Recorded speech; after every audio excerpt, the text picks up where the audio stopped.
Hey, Michael, Vsauce here. This is Kazakhstan versus Peru. We were supposed at least to have this match on the A stream. However, the B stream will have to be used as currently we have Sweden versus Philippines going overtime as Philippines is currently on track for a reverse sweep. So instead, you'll be having me and this one guy, the previous caster for the B stream match right before this, on the B stream instead. So hi Aaron, welcome back.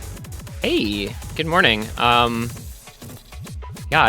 we're just chilling on B stream. I'm hard stuck B stream. It's cool. We get to hang out. So yeah, long match Philippines Sweden. Lots of interesting things happening there. Kazakhstan Peru. This is match 4 in the group, and it's a very interesting one. Peru in the 20 commentator match last week defeated Portugal in a pretty surprising upset, and so both these teams are 1-0, and so that makes this match kind of have implications for like who's gonna likely end up winning the group, right? Like or at least getting out. Being 2-0 is a big advantage, so one of these teams is gonna be coming out of this in a pretty good spot to advance into the main bracket losers side. Yeah. Oddly, if you're Portuguese, you're looking at this match and hoping whoever loses beats Ukraine. And then whoever wins also beats Ukraine? Question mark? Hold on. Again, it's early. There's like scenarios. No, you're hoping Ukraine goes 1-2, and whoever loses here goes 1-2 as well. Okay, yeah, no, clear. You in a perfect world, you just go 3-0, and then you don't have to worry about anything, right? Like that's just kind of how it goes. You just want to go 3-0, and then you don't have to worry about anything else happening anywhere in the group. You just go through as the top seed out of the group. And both these teams are on track. Both these teams are 1-0 currently, so if they win, they're qualified. I'm pretty sure. No, they're not. 2-0 doesn't guarantee you through because you can still have the three-way 2-1, and obviously with 2 more matches still, like all the point differential stuff is a lot of math to try to do this early on. But 2-0 is just a good spot to be in. Like if we had like the AWS percentages, I think it would give us a pretty good odds of going through groups starting 2-0. Especially if the winner of this match wins it by a lot to really buff their point differential. So we will see. All you need to know is that winning is good, losing is generally bad. So try to win as much as possible. Don't not win. Very early bans coming on here. Kazakhstan banning the DT2, a little bit surprising considering like a couple of their best players are very speedy, but maybe just not having that 4-man lineup. Meanwhile, Peru banning that Fremont 2. That's incorrect. That's the opposite, I think. Yeah, it's Kazakhstan Fremont 2. Yeah. And Peru DT2. Yeah, the colors are swapped for the bans, I believe. But anyway, Kazakhstan being the heavy favorite, being one of the top seeds of this lower group, for lack of a better word, and Peru being a heavy underdog but performing admirably versus Portugal last time around, winning 5-3 on the 20 commentator match, which famously had honey. So obviously Kazakhstan a little bit of a heavy favorite here. Meanwhile, Peru looking to surprise once again. Obviously, both teams, they have one very, very recognizable player. Peru will have Arnold, and Kazakhstan will have Kamenchik, both very, very good players in their own right. But the supporting cast for Kazakhstan is a little bit better, having the likes of, I believe, Zima, Ravexi, etc. Just overall good players. Meanwhile, the supporting cast of Peru is a little bit less recognizable. They have I believe, Pra. Is that correct?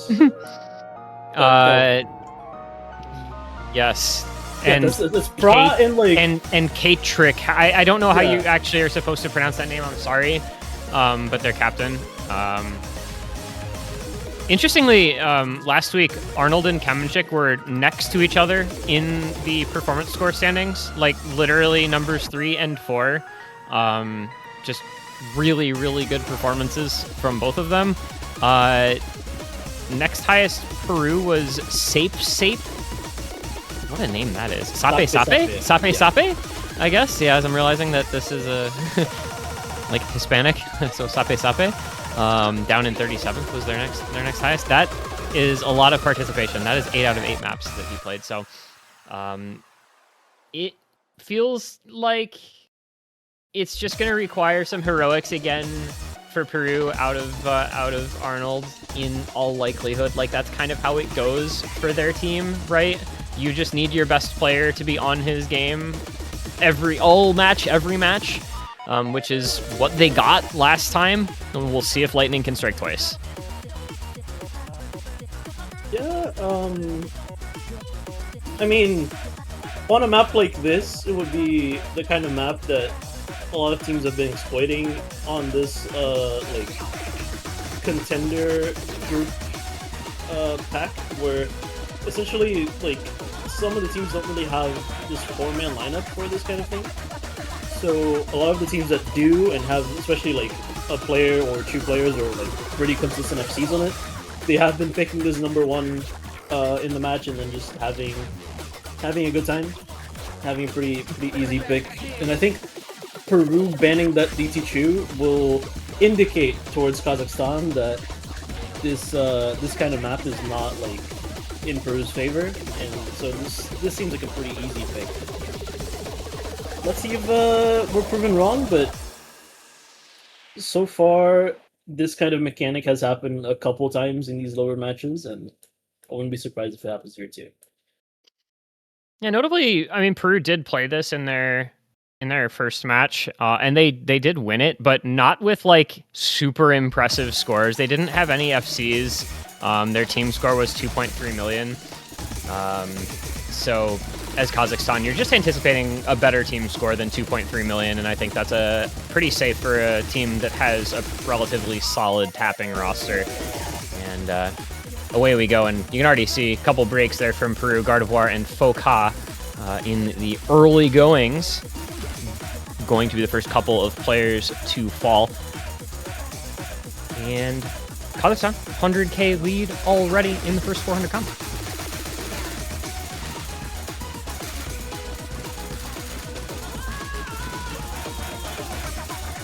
Couple misses for both teams, both Gardervoir and Ternafis trading breaks there, but still 3 FCs towards Kazakhstan, and still 2 FCs towards Peru. However, a little bit of that lower accuracy, especially on Foka, which will get that break and will send the lead right over to Kazakhstan as Ternafis is getting a bit of a recovery combo.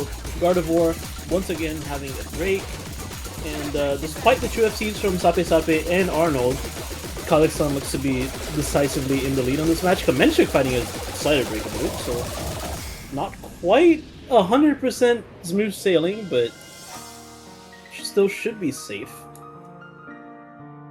Man, I feel like Kamenchik should be FCing this type of map like 100 times out of 100, but you know, slider breaks happen. And yeah, they've still got a 400k lead, and their lead's actually still growing, so I think as expected, especially with that Arnold break, I suppose, as expected, a really, really solid first pick here for Kazakhstan. Fortunately for Peru, not really anything else like this in the pool to worry about. Once you ban out the DT2, this is the only other speedy tapping map there is. So you're like saying, okay, we're going to lose one of these, and then the rest of the match will play out from there. Doesn't matter what kind of team score the other side might put up. Doesn't matter what kind of team score we may or may not put up. It's just going to be done with, and then we move on into other types of skill sets. SapeSape had like 2 breaks that were Bancho, and then a real break at the end. Just a funny little side effect of a couple of the kick sliders in these sections. And also just like overall like Peruvian internet in a way, because like it's, I think, one of the points in the globe that's farther away from the actual like banter server. So interesting, like I think Brazil, Peru, Chile, Argentina all have this kind of effect on Tourney client, especially on like the more like Buzzlighter or Kickstarter sections. But Kazakhstan confirming their pick. Interesting. Not quite the smoothest sailing, but once again, just did enough. Peru really didn't have that like 4-man lineup. Gardervoir a little bit struggling with the map there. Meanwhile, Peru probably gonna head towards the hidden picks, if I had to guess, because everyone's going hidden in that country, especially their best players. Gardervoir, Pra, Arnold, all pretty decent hidden players, especially Arnold. Famously, like, one of the best hidden and, like, old map and DT players in the world, but obviously DT can't really be abused here, as we just saw. So, let's see what they opt to go for. Could also go for something like Chocolate Disco, try to get Kazakhstan there, but that would require them to have practiced that map extensively. I'll say I do think there's a world where they could go like a No Mod 3 Hidden 2 type of thing. I think... Okay, that's like a sideways, like... Side quest? Yeah, like a sideways, like, option to when, like, you're considering like something like No Mod 3, because it is a little bit more standard than No Mod 3, obviously less gimmicky, but it's still not a full-on mechanics map, which I think you're not looking forwards to if you're playing against Kazakhstan, because obviously it's very it's a very mechanics-heavy country. Yeah, so, oh, go ahead. Go ahead. I was gonna say, I think, yeah, the Peru pick strategy is just like anything that's Giga, not mechanics, and whatever, like, Arnold plus one, maybe two other players feel good on. Like last week, they got some really good scores on like DT3, for instance, as well as Free Mod 1. And even, I think they got a good score on No Mod 5 as well, right? So it's just those kind of non-traditional maps. If you win the No Mod 4 here, you can look at that Free Mod 1, right? You have, the couple of techie picks in the pool, and then from there, maybe you do go, like the Hidden 2 or the No Mod 3 again, just veer as far away from raw mechanics as you can, pick niche, pick gimmicky skill sets, and just say, we're not going to let you guys play the straightforward maps that we feel you're strongest on. And we're going to try to pick stuff that maybe can be solo carried because we have what we feel is the best player in this lobby on his day, which is Arnold. And some backing scores can be very good from guys like SapeSape and from Pra. So very curious to see how the No Mod 4 goes, basically, because if Peru can get a big advantage on these non-mechanics picks, I think that pick strategy will end up being what they go for. And it'll make things a little more interesting for Kazakhstan as well, because there just aren't a ton of raw mechanics picks in this pool. Yeah, I mean, and the ones that did exist got banned by both teams, so... Also, if you're coming over from the Osu Live stream that just, I believe, rated us, congratulations, Sweden, on that 5-3 victory. But right now, the match has just started. This is Kazakhstan versus Peru, one of the contender groups. Both teams are 1-0 currently, and Kazakhstan is 1-0 in this match, as they just won No Mod 2. So just catching you up there. And this is Peru's pick, No Mod 4. An interesting pick to try and exploit maybe Kazakhstan's, like, a little bit of a weakness in, like, this sort of, like, techier, gimmickier side of the pool. And so far so good, as Zima finding the first break in the map. And Ravexi soon to follow. Accuracy not doing anybody any favors in the early goings here. The 95s and 94s strewn about the lobby. But that combo game gonna start helping Peru here. Up to 80k score in their favor, just about a third through. Shoutouts to this pool, having a lot of relatively short maps, a lot of stuff that's like 2.5 minutes long, I think is really nice for group stage where there's just a ton of matches and every team has 3. So keeping them a little bit shorter and keeping the maps a little more intense individually, I think was a really cool direction to go in. I'm a big fan. And the 4-way's still alive for Peru, halfway through, 140k lead. Both Fremont 3 and Nomad 1 are the longer picks in the pool, and they're the lowest like participation, like contest rate of any picks. Zima finding a couple more breaks will not favor the side of Kazakhstan, and Peru just kind of running away with this. Still 3 FCs. Is Very it nice 4? stuff from them. Or 4, sorry. My Yeah, bad. yeah. No, I was just double checking. Did I miss a break? I can count. I swear. They're putting together a really good team score. Late Ternafis break, Zima breaking again. I mean, Kamenchik is like doing his job right. Ravexi's recovered pretty well, but how do you compete against a 4-way? Well, you kind of just don't, unfortunately. And shoutouts Arnold as well, 98.4 AC, best in the lobby by a pretty decent margin there. This is a really, really good Peru score. See if they can keep it up into the last moments. 1,000 combo on all 4. FCs on all 4. Will they make it through this difficult ending pattern? Some crazy sliders to hit. And it is yet to be a single break. Into the very ending we come. Can they pull it off? They do. That is a 4-way FC.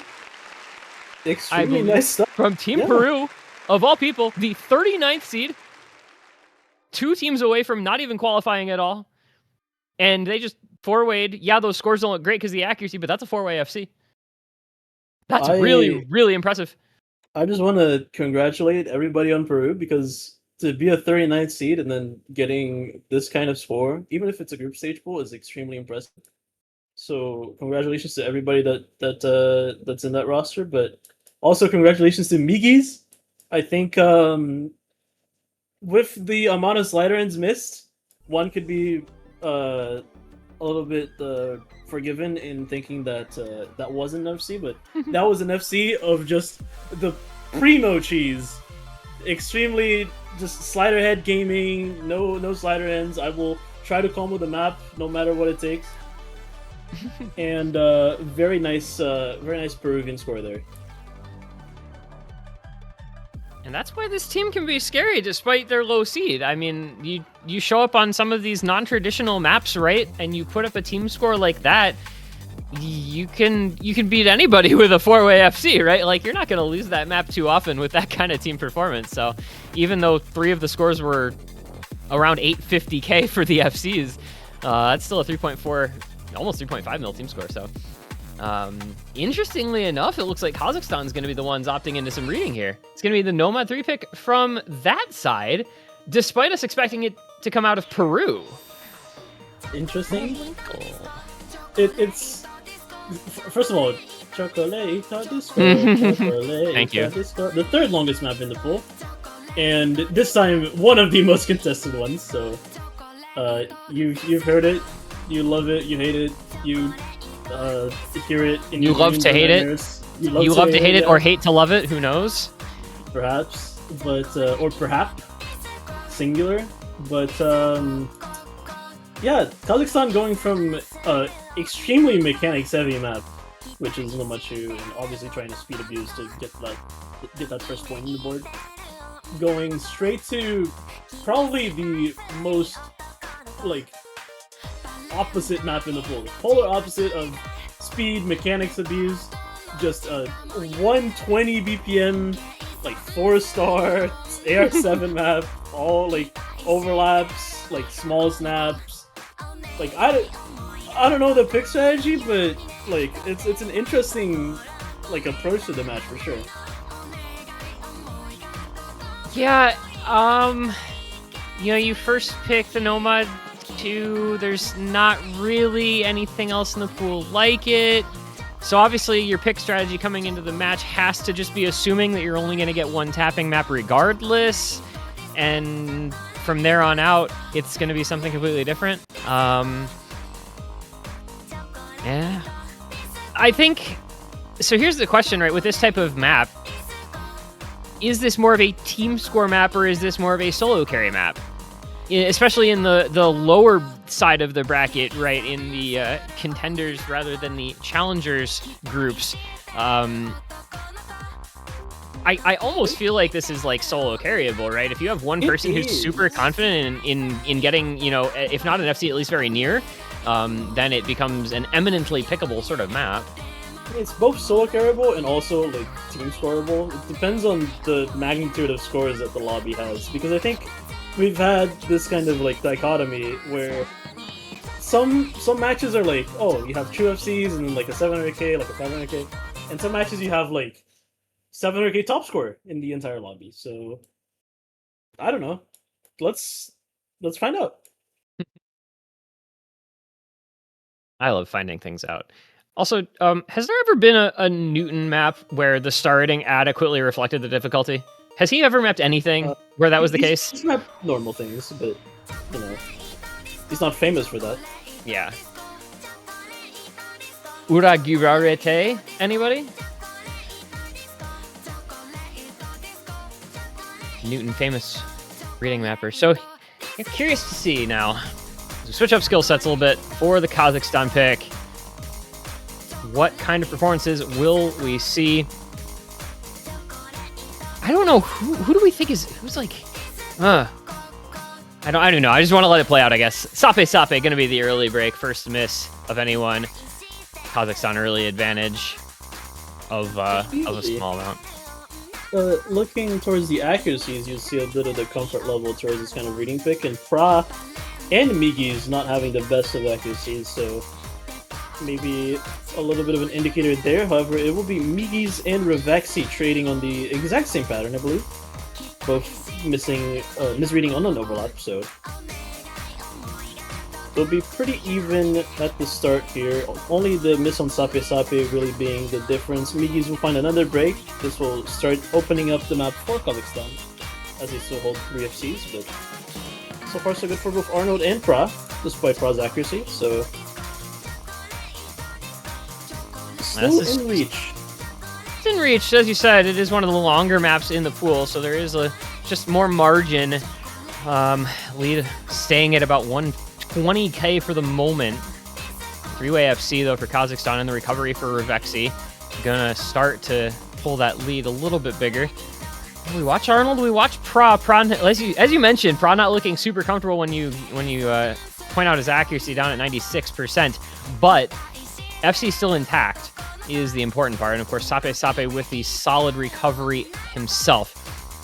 So this is gonna stay kind of in touch, but Peru, excuse me, is gonna need a little bit of help, which Ravexi breaking gives them a little bit of help, but not as much help as they really want. One of those FCs breaking would be big for Peru, especially with Migis trading back. And Kazakhstan just gonna hold on here, right? 200k, about 2/3 of the way through. All 3 FCs looking solid. 299 axe and a high 98. They are comfortable. This is a map where, like, there's not really a big reading spike. There's obviously, like, these kind of overlap transitions that come up every now and then. But if you see, like, a pattern emerging at the start of the map, it usually continues for the rest of it. Pra finding a miss there and having a lot lower accuracy than he had before. A little bit counter trend in that particular regard, but Kazakhstan does seem to be pretty stable, all except Ravexi, and Ravexi still not having like the worst of scores. The kind of adjacent box there with Ravexi and Migis having a little bit of a bigger struggle than the rest, but obviously the rest of Kazakhstan doing their due diligence, doing their homework, practicing this map, and being quite consistent. Consistency very impressive from Kazakhstan. You've got Kamenchik, Ternafis, and Shiyumi all bringing FCs into the very ending last couple patterns here to pull off the 3-way, and they do it. So we're just seeing good team scores here in this match, man. Kazakhstan putting up good team scores on Nomad 2 and 3. Peru putting up the good team score on Nomad 4. And early stages of this match, both teams looking good on their first couple picks here. Cheese alert! Cheese alert! Cheese alert! El Niño Rata Bra with 91% A rank. It's an F, not FC, but it's I was saying he missed anyway, right? break. No, it's yeah, a he's cider side break. broke. Yeah. So 91.91, but still 0 misses. Zero miss A rank Impressive in its own regard. 0 miss A rank, my beloved. That is a sight to behold. And now what's interesting about this match is we kind of forecasted that Peru would be the ones picking non-mechanics, maybe some reading, maybe some tech, things like that. Kazakhstan has said, hang on, guys. We can pick into that skill set and do well on it ourselves. Peru looked very good, obviously, on the Nomad 4. Maybe the free mod 1 comes into play here as the other kind of tech map in the pool. Other than that, it gets a little interesting because the hidden 2 Nomad 3 that we expected maybe Peru to go into, well, now Kazakhstan's taken the Nomad 3, and we'll see what becomes of the hidden pool, if anything. So the pick strategy may be differentiating a little bit from expectations here. Perhaps. I still would expect Peru to go towards one of those hidden picks eventually. Especially that hidden 1, I think, is a pretty decent shout, considering I think in this match, in general, they're more favored towards this kind of hidden archetype of map, where it's like not 100% mechanics. And considering they won Nomad 4, which is also a techie sort of endeavor, would mean hidden 1 would be probably a good pick. And there you go. There it is. Look at that. Well done. The logic tracks. I love one logic tracks. If you win Nomad 4 and hidden 1, do you then pick free mod 1? I'm just stuck on the free mod 1 because they got a good score on it in week 1. I guess we'll see. We'll see when we see. So hidden 1, swing tech, but with kind of a lot of different things going on, right? Got a little of that aim control aspect to it, a little bit of changing. Yeah. It's a lot of things. A lot of things in that. Kind of an interesting kind of like hidden 1. I think a lot of maps kind of have this on hidden 1 kind of have this like light tech aspect.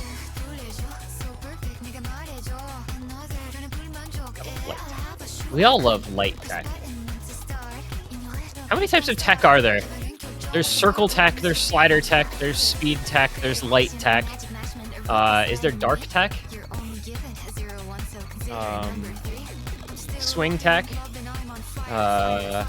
Reading tech? Alt tech? I'd say aim tech, but that kind of usually gets encompassed by slider tech.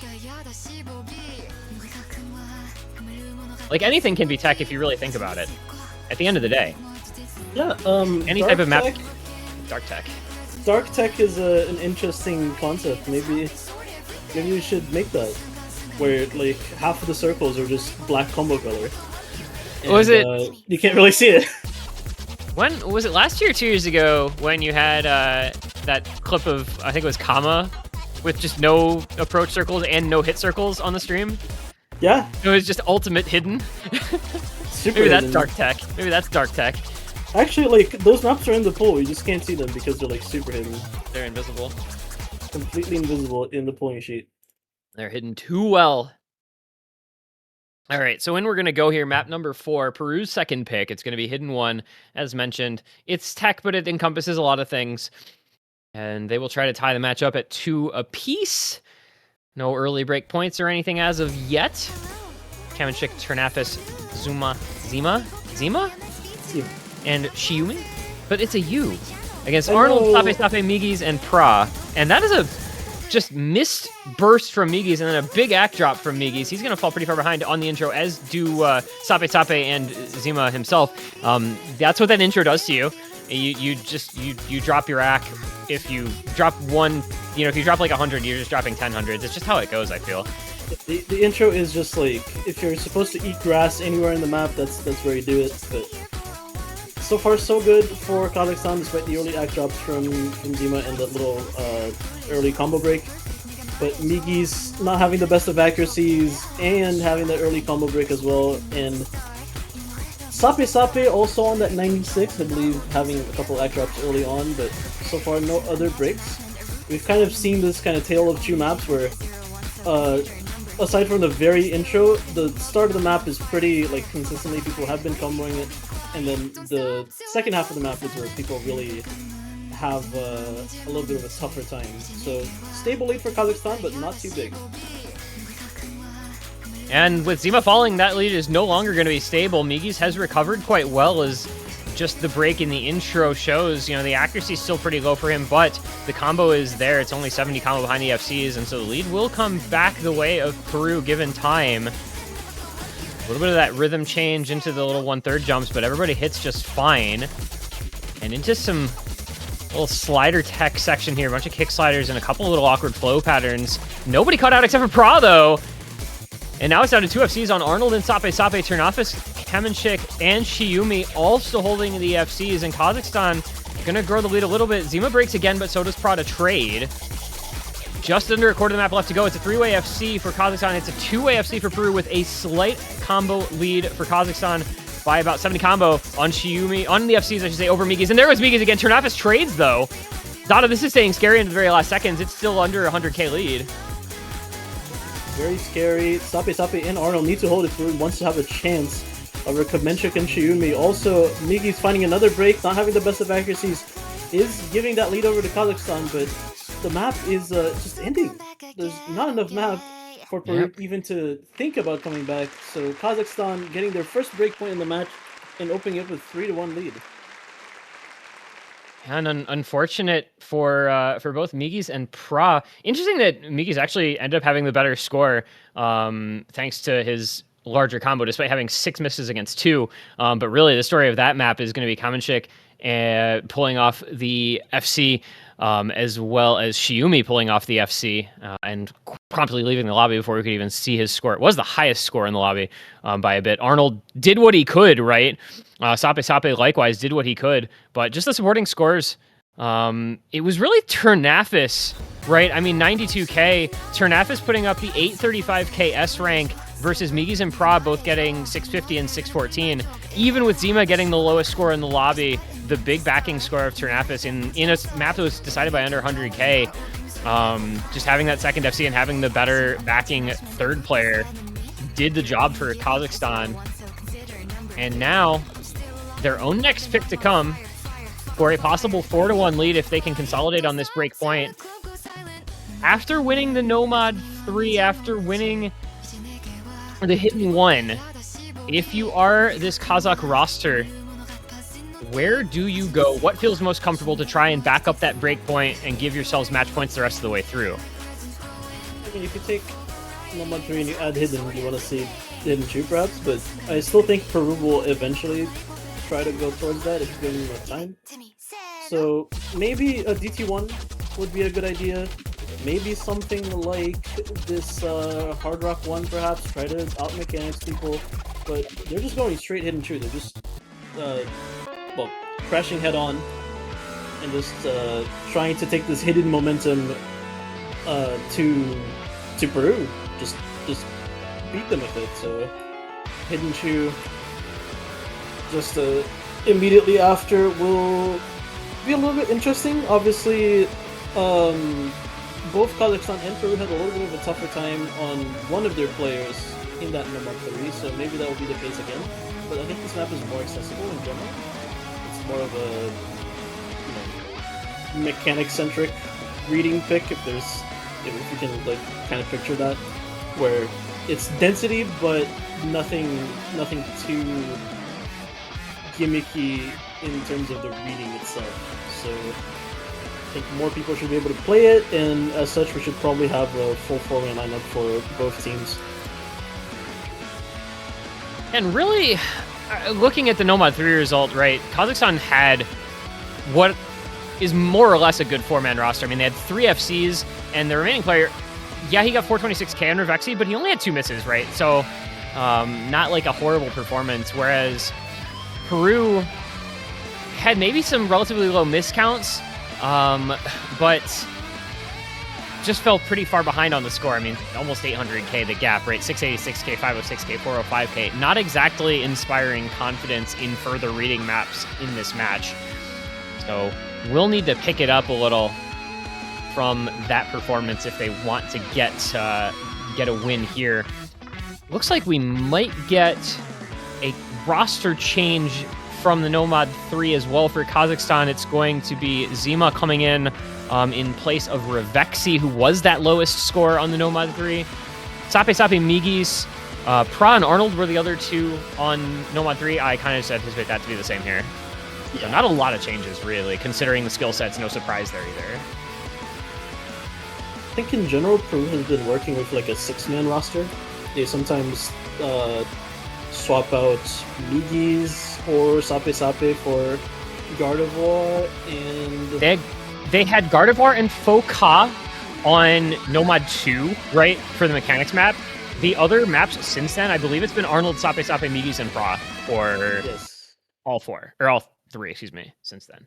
So, yeah, it looks like it's going to be the same here. Yeah, six-man roster, mostly 4-man roster. And this is starts to get to important maps quickly once you get that break point in a best of 9. 3-1 lead will become a 4-1 lead for Kazakhstan if they win this, and then it's Peru fighting for their life the rest of the way through the match. So gotta lock in, gotta be set to go, and that's not locking, and that's not being set to go. Migis, Pra, Zima all breaking in the first 100 combo. 3 FCs to 2 early on for Kazakhstan. Make that 2 FCs to 2 as Ternafis is the next to break. So perhaps where you mentioned this one being a little more accessible, maybe that's not going to end up being the case, as we're actually seeing more breaks early on than we did on the No Mod 3. Maybe it's a case of people getting a little bit used to the AR, especially, I believe, the entirety of the Peru lineup kind of just having to play the map, or play another map right after for a completely different AR. A lot of the Peru lineup being caught out in that transition as well will not make matters any easier for them, as only Arnold holds the combo. Meanwhile, Zima and Shiyumi have both broken for Kazakhstan. Ternafis is getting a little bit of that recovery combo as well, and Kamenchik still holding that combo. However, Ternafis will miss, probably trade. However, it is that 1v1, the expected 1v1 in this kind of scenario where it's Arnold versus Kamenchik and everyone else is kind of falling apart around it. And Arnold being a super well-known low AR hidden player, very, very good on this skill set. And Kamenchik, though, showing that he's no slouch either. He's capable of hanging right there with Arnold, as they have identical accuracy, almost identical scores as a result. And the supporting combo does start to grow in favor of Kazakhstan, however. Ternafis and Zima both building up, as is Shiyumi, just a little more than their opposition on Migis, SapeSape, and Pra. 250k or so the score gap. There goes Arnold, there go as well as Migis and Pra, and that's really just going to do it. Under a quarter of the map to go. And FC still on Kamenchik, and the big backing combos held just a bit longer for Kazakhstan before breaking. And this is going to be 4-1 the score after all is said and done. Yes, it's the breaks, but no, it does not matter. Kamenchik bring in the only FC in the lobby here on this pick into the last few moments. This tricky ending, some finger control and sliders can catch people out, but he is holding steady, he is holding strong, and he will bring home the full combo. Kamenchik, very solid stuff there to lead Kazakhstan to their 4th point on the board in this match, and they are now at match point the rest of the way through. A solid team performance, but really the standout score from Kamenchik there, 1 million FC versus nobody else over 600k on his team. Peru just struggled. Unfortunately, there's no real way around it. Just not the scores that they needed on anybody, and Kazakhstan ran away with it. Impressive stuff, especially from Kamenchik. You usually don't think of him as this kind of reading player, but he's seen both the reading maps in this pool so far. And just pretty good scores overall. Like, a little bit interesting that the scores were lower than Chocolate Disco. Maybe teams, both the teams here having a little bit more practice on that map. I think Coconut Love is just a less practice, more like figure it out in the actual map sort of map. So kind of ended up doing that. But it is match point for Kazakhstan, and they have the pick. They pick DT3, this Chinese alt DT kind of map where you have like very few triples, a lot of alt patterns, not too space, and overall I'd say I wouldn't say this super favors Kazakhstan, because Peru isn't likely to be like speed gapped on this in any way because not really many speed patterns, but Kazakhstan should probably have the better roster for this, mechanics wise, and just in general because they won Hidden One, they won something like a map of a similar BPM, I guess, even though it's a completely different map in Nomad 3. So yeah, it should be a little bit favored, but Peru still has a shot. They still have a chance to claw back this match, but Kazakhstan looking to close this out. Yeah, match looks really tough at this point for Peru, just based on the kind of skill sets that we've seen. It makes the Nomad 4 almost feel like an anomaly, the way they performed on that versus the way that, everything else has gone. But we did say at the very start, Peru put up a very, very solid score on this map last week in that win over Portugal, right? They put up a 3.6 million team score. Only one FC, but another, greater than million score that broke at the very end on SapeSape. Pra put up a 900K as well.